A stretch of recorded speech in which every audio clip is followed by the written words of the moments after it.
রাত, ঘন অন্ধকার, চাঁদ নেই আকাশে। একটি গ্রাম, নিস্তব্ধ, মৃত্যুর মতো নীরব।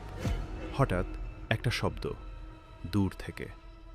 মাটি কাঁপছে, ধূপধাপ, ধূপধাপ, যেন হাজার হাজার পা একসঙ্গে দৌড়াচ্ছে। গ্রামের মানুষগুলো জেগে উঠল, ভয়ে, আতঙ্কে। তারা জানে এই শব্দ কিসের। তারা আসছে।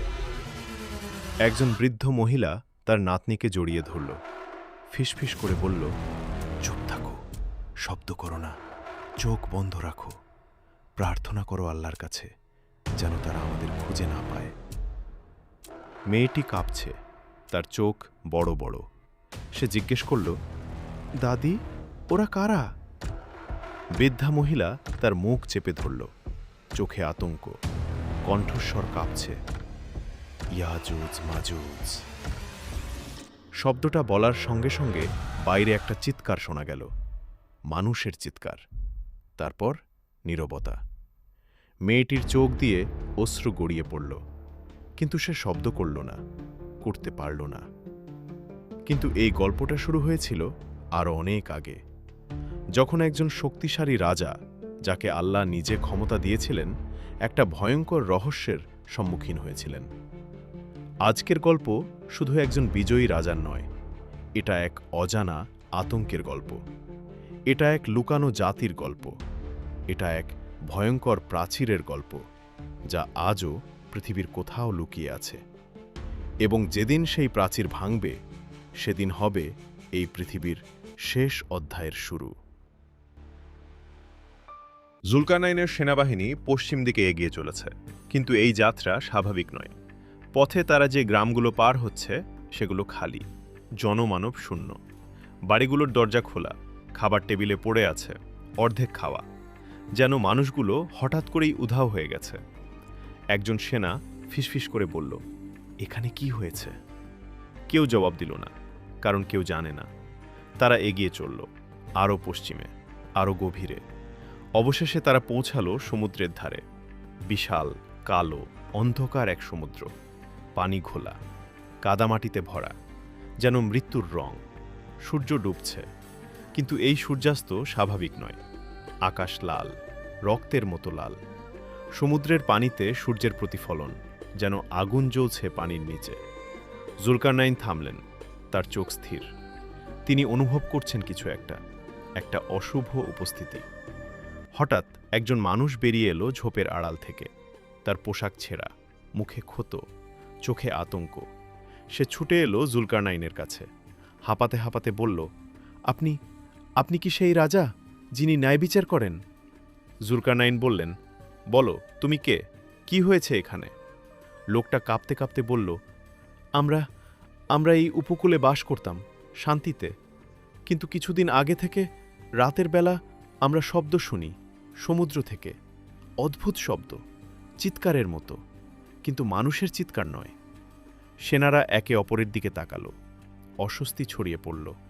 লোকটা আরও বলল, কিছু মানুষ রাতে হারিয়ে গেছে, সকালে তাদের আর পাওয়া যায়নি, শুধু শুধু রক্তের দাগ পাওয়া গেছে, এবং পায়ের ছাপ, অদ্ভুত পায়ের ছাপ।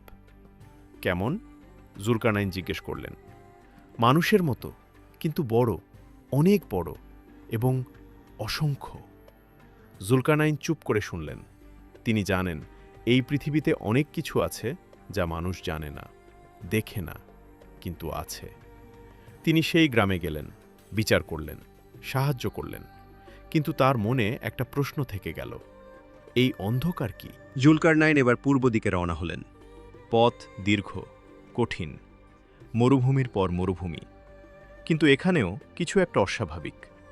তারা যে গ্রামগুলো পার হচ্ছে, সেগুলো পুড়ে গেছে, ধ্বংস হয়ে গেছে। কিন্তু আগুনের চিহ্ন নেই, যুদ্ধের চিহ্ন নেই। মনে হচ্ছে যেন কিছু একটা এসে সবকিছু পিষে দিয়ে গেছে।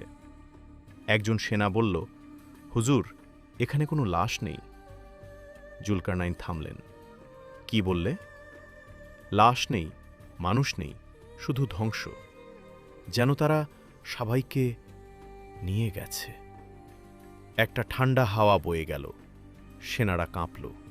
তারা এগিয়ে চলল, এবং পৌঁছালো এক উন্মুক্ত প্রান্তরে, যেখানে সূর্য সরাসরি মাথার উপর থেকে পড়ছে। প্রচণ্ড উত্তাপ, কোনো ছায়া নেই, কোনো আশ্রয় নেই। সেখানে একটি গোত্র বাস করে। তারা গুহায় লুকিয়ে থাকে, দিনে বের হয় না, শুধু রাতে বের হয়। জুলকারনাইন তাদের কাছে গেলেন, জিজ্ঞেস করলেন, তোমরা কেন এভাবে লুকিয়ে আছো? একজন বৃদ্ধ এগিয়ে এলো, তার মুখ রোদে পুড়ে কালো, চোখ ভয়ে ভরা।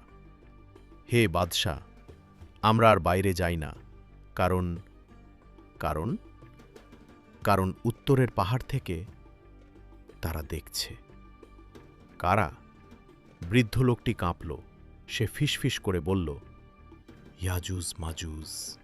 এই নামটি শোনার সঙ্গে সঙ্গে জুলকারনাইনের সেনারা চুপ হয়ে গেল। এই নাম তারা শুনেছে কিংবদন্তিতে, ভয়ের গল্পে, কিন্তু কেউ জানে না তারা আসলে কারা। বৃদ্ধ লোকটি আরও বলল, তারা মানুষ নয় হে বাদশাহ, তারা অন্য কিছু। তাদের সংখ্যা অগণিত। তারা পাহাড়ের ওপাশে থাকে, কিন্তু মাঝে মাঝে তারা নেমে আসে, এবং যখন তারা আসে তখন কিছুই বাঁচে না। তুমি তাদের দেখেছ? জুলকারনাইন জিজ্ঞেস করলেন। না, কিন্তু আমি তাদের শব্দ শুনেছি রাতে। যখন তারা দল বেঁধে চলে, তখন মাটি কাঁপে, আকাশ কাঁপে, মনে হয় পৃথিবীটাই শেষ হয়ে যাবে।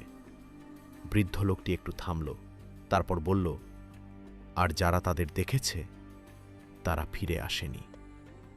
জুলকারনাইনের মনে একটা সিদ্ধান্ত এলো, তাঁকে যেতে হবে উত্তরে, সেই পাহাড়ে যেখানে এই রহস্য লুকিয়ে আছে।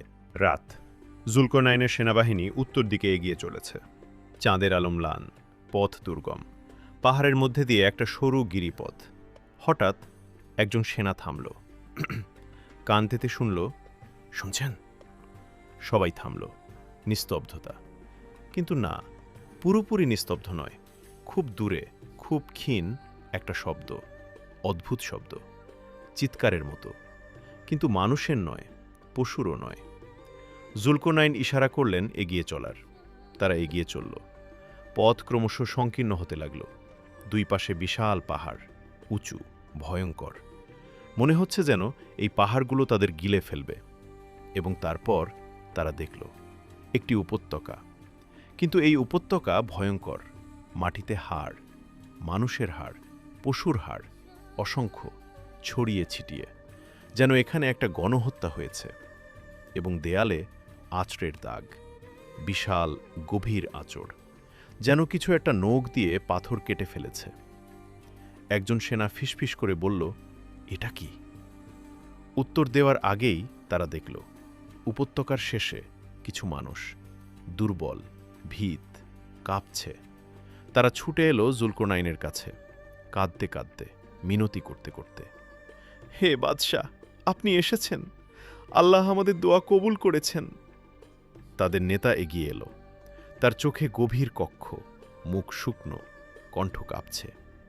হুজুর, আমরা এই উপত্যকায় বাস করতাম প্রজন্মের পর প্রজন্ম, শান্তিতে, কিন্তু 5 বছর আগে তারা এসেছে। কারা? লোকটা একটা দীর্ঘশ্বাস ফেলল, তারপর বলল, ইয়াজুজ মাজুজ। নামটি শোনার সঙ্গে সঙ্গে চারদিকে নীরবতা। লোকটা বলতে লাগল, তারা পাহাড়ের ওপাশে থাকে, এক অন্ধকার গভীর উপত্যকায়। সেখানে সূর্যের আলো পৌঁছায় না। আমরা জানি না তারা কতজন, হাজার, লক্ষ, কোটি, অগণিত। তার হাত কাঁপছে।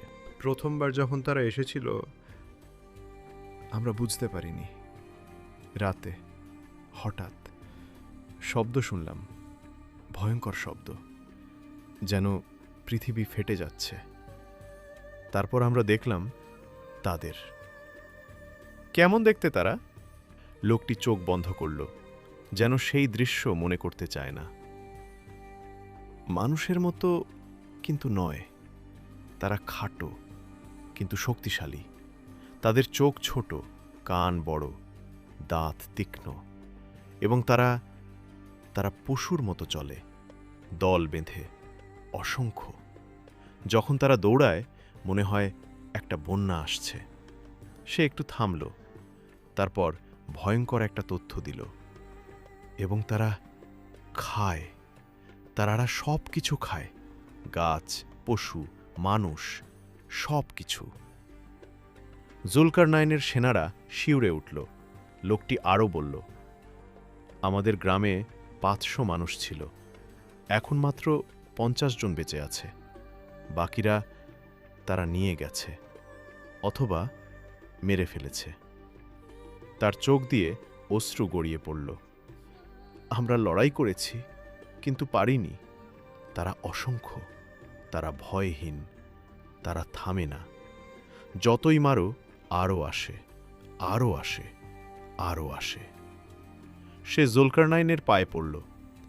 হে বাদশাহ, আমরা জানি আপনি শক্তিশালী, কিন্তু আমরা আপনাকে যুদ্ধ করতে বলছি না, কারণ তাদের সঙ্গে যুদ্ধে জেতা অসম্ভব। আমরা শুধু চাই একটা প্রাচীর, একটা দেয়াল, যেন তারা আর এখানে আসতে না পারে। জুলকারনাইন চুপ করে থাকলেন, গভীর চিন্তায়। তারপর তিনি বললেন, আমাকে দেখাও কোথায় তারা থাকে। লোকটা ভয়ে কাঁপল। হুজুর, সেখানে যাওয়া মানে মৃত্যু। আমি ভয় পাই না, আল্লাহ আমার সঙ্গে আছেন। ভোর হওয়ার আগে, সবচেয়ে অন্ধকার সময়, জুলকারনাইন কয়েকজন সাহসী সেনা নিয়ে এগিয়ে গেলেন সেই গিরিপথ দিয়ে, যেখানে ইয়াজুজ মাজুজ আসে। পথ সংকীর্ণ, পিচ্ছিল, দুর্গন্ধ ভেসে আসছে, মৃত্যুর গন্ধ।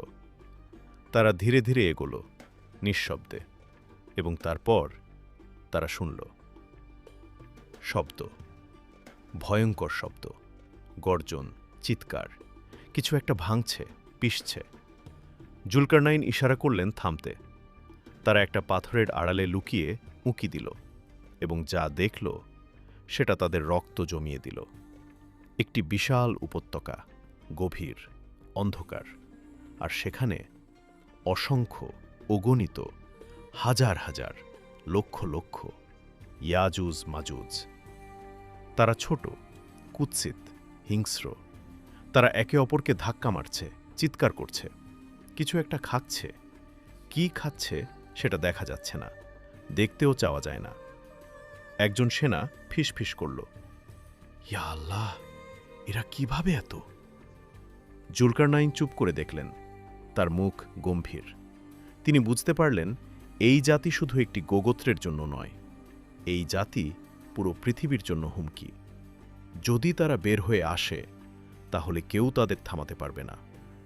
হঠাৎ একটা ইয়াজুজ তার মাথা ঘুরিয়ে তাকালো, তার নাক নড়ল, যেন সে গন্ধ পাচ্ছে। সরো! জুলকারনাইন ফিসফিস করলেন। তারা সরে এলো, দ্রুত, নিঃশব্দে। হৃদস্পন্দন প্রচণ্ড। তারা ফিরে এলো সেই উপত্যকায়, যেখানে অসহায় মানুষগুলো অপেক্ষা করছিল।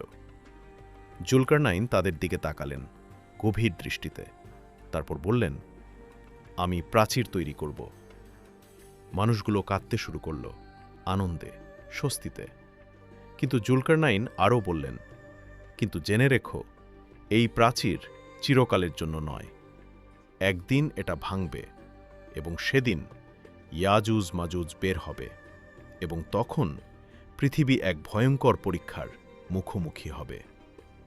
মানুষগুলো চুপ হয়ে গেল। কিন্তু সেদিন আসার আগে আমরা তোমাদের রক্ষা করব, আল্লাহর ইচ্ছায়। নির্মাণ শুরু হল পরদিন ভোর থেকে। লোহার বিশাল বিশাল পাথর, কাঠ।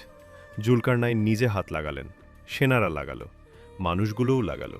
কিন্তু একটা সমস্যা ছিল, ইয়াজুজ মাজুজ টের পেয়ে গেছে। তৃতীয় দিন, সন্ধ্যা। হঠাৎ একটা শব্দ, দূর থেকে, সেই ভয়ঙ্কর শব্দ। মাটি কাঁপছে, পাথর নড়ছে। তারা আসছে! কেউ চিৎকার করল, সবাই থামল, ভয়ে জমে গেল। জুলকারনাইন চিৎকার করলেন, কাজ থামিও না, প্রাচীর শেষ করতে হবে। কিন্তু মানুষগুলো ভয়ে পালাতে শুরু করল। তারা জানে ইয়াজুজ মাজুজ এলে কি হয়। সেনারা অস্ত্র হাতে নিল, তরবারি, বর্শা, ধনুক। কিন্তু তারা জানে এই অস্ত্র দিয়ে ওদের থামানো যাবে না।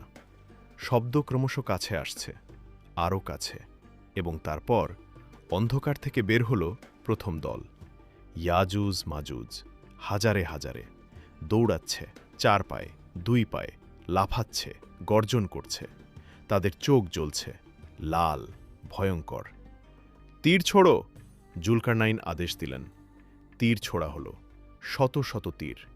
কিছু ইয়াজুজ মাটিতে পড়ল, কিন্তু বাকিরা এগিয়ে আসছে, থামছে না।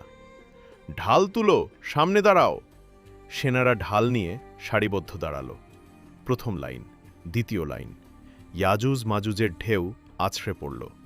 ধাক্কা, প্রচণ্ড ধাক্কা। সেনারা টলমল করল, কিছু পিছিয়ে গেল, কিন্তু ভাঙল না। তরবারি চলল, রক্ত ছিটকালো। ইয়াজুজরা চিৎকার করছে, কিন্তু থামছে না। একজন সেনা চিৎকার করল, এরা শেষ হচ্ছে না, যতই মারছি আরও আসছে।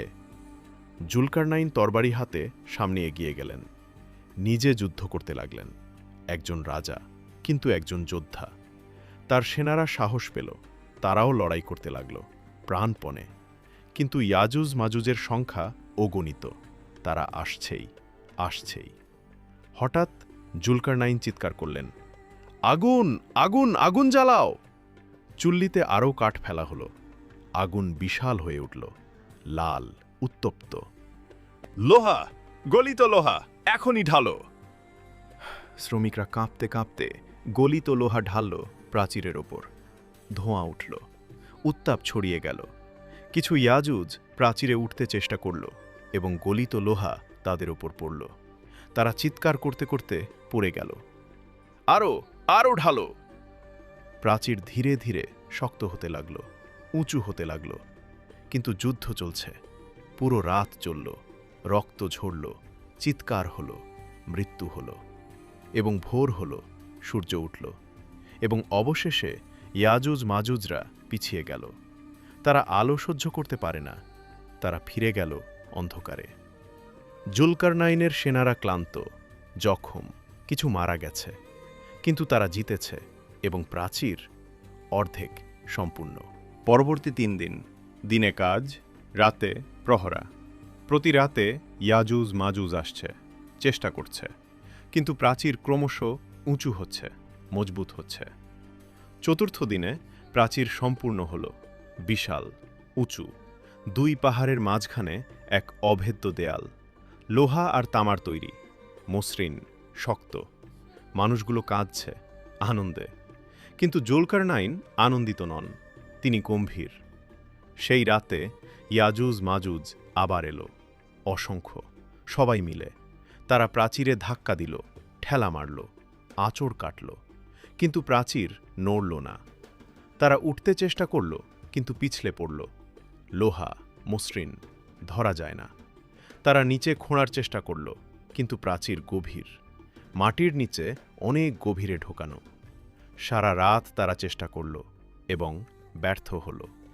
ভোর হল, তারা পিছিয়ে গেল, গর্জন করতে করতে, ক্রোধে, হতাশায়। উপত্যকার মানুষগুলো উল্লাস করল, তারা বাঁচল। কিন্তু জুলকারনাইন জানেন এটা স্থায়ী নয়। সেদিন সন্ধ্যায় জুলকারনাইন একা দাঁড়িয়ে আছেন প্রাচীরের সামনে। হঠাৎ প্রাচীরের ওপাশ থেকে একটা শব্দ এলো, কেউ আঁচড় কাটছে, ধীরে ধীরে, ক্রমাগত। জুলকারনাইন কান পাতলেন এবং তিনি বুঝলেন তারা থামবে না। তারা প্রতিদিন চেষ্টা করবে, প্রতি রাতে, বছরের পর বছর, শতাব্দীর পর শতাব্দী। এবং একদিন আল্লাহর নির্ধারিত সময়ে এই প্রাচীর ভাঙবে। তিনি ফিরে গেলেন মানুষগুলোর কাছে। তারা আনন্দে নাচছে, গান করছে। জুলকারনাইন তাদের থামালেন। সবাই চুপ হল। তিনি বললেন, শোনো, তোমরা আজ নিরাপদ, কিন্তু এই নিরাপত্তা চিরকালের নয়। মানুষগুলো একে অপরের দিকে তাকালো। জুলকারনাইন বললেন, এই প্রাচীর তোমাদের রক্ষা করবে, হয়তো 100 বছর, হয়তো 1000 বছর। কিন্তু একদিন যখন কিয়ামতের সময় ঘনিয়ে আসবে, আল্লাহ এই প্রাচীর ধসিয়ে দেবেন। তিনি থামলেন, তারপর বললেন, এবং সেদিন ইয়াজুজ মাজুজ বের হয়ে আসবে।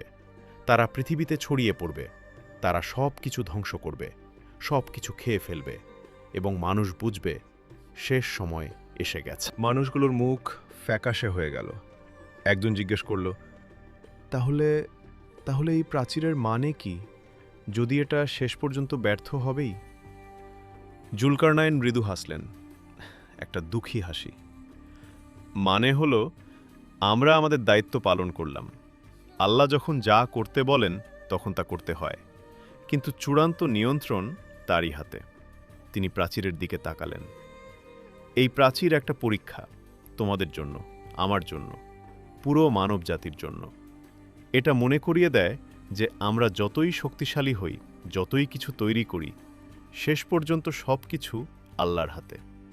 তিনি আকাশের দিকে তাকালেন। হাদা রাহমাতুন মিন রব্বি, ফাইদা যা আ ওয়াদু রব্বি যা আলাহু দাক্কা, ওয়াকানা ওয়াদু রব্বি হাক্কা। এটি আমার রবের রহমত, কিন্তু যখন আমার রবের প্রতিশ্রুতি আসবে, তিনি এটিকে চূর্ণ করে দেবেন, এবং আমার রবের প্রতিশ্রুতি সত্য।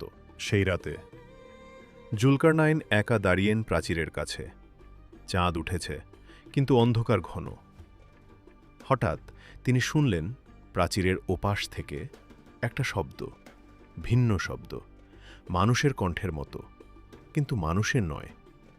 কেউ কথা বলছে, ইয়াজুজ মাজুজদের ভাষায়।